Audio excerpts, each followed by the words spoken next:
Акыркы 10 жыл аралыгында өлкөдө абанын температурасы 2 градустан ашык жогорулап, күндүн ысыганы байкалган. Ошондой эле быйылкы жылдын кургакчыл болушу, табигый кырсыктардын орун алышы ишкерлер үчүн да олуттуу таасирин тийгизүүдө. Айыл чарба багытында иш жүргүзгөн Урматбек Акунов айдоо жерлердин деградацияга учурагандыгын кесепетинен ойдогудай түшүм ала албай келет.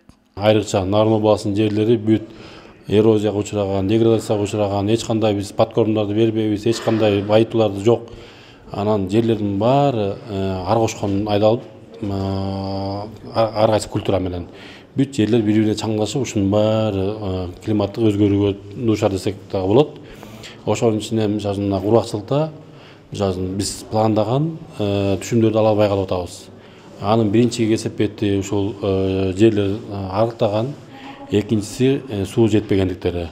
Мындан улам климаттын өзгөрүшүнө карата ыңгайлашып иш жүргүзүү учур талабы дешет адистер. Тоолуу Нарын облусу айыл чарбасына ылайыкташкандыктан бул жаатта эмгектенгендер талбай билим алып, аны иш жүзүнө ашыруусу башка маселе. Анткени мөңгүлөрдүн эриши, күндүн ысышы, суулардын тартыштыгы, күз жана жаз мезгилдеринде үшүктөрдүн жүрүшү, зыянкечтердин пайда болуусу жана башка ондогон көйгөйлөр орун алып келет. Айыл чарбасында мисалы үчүн ыңгайланышты талап кылат. Себеби бул кыска күндүк же болбосо тез бышычуу деп коелу, же болбосо мөмөсү ошо түшүмү кыска убакытта пайда боло турган өсүмдүктөрдү айдоого биз мажбур болуп атабыз да. Ыңгайланышуу мененчи.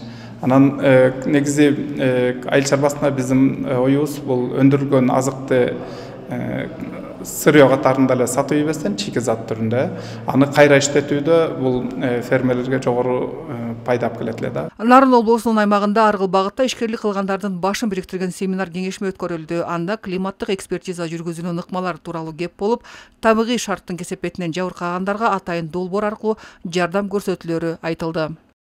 Негизи Европа реконструкция өнүктүрүү банкы чакан жана орто деңгээлдеги ишкерлерге колдоо чараларын кеңири берет.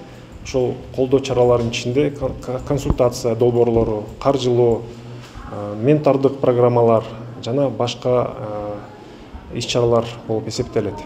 Күндүн жарыгынан электр энергия чыгаруу же ошо күндүн энергиясы менен сууну жылытуу боюнча долбоорлорду жүргүзсөк болот. Ошол долбоорлорду биз колдойбуз.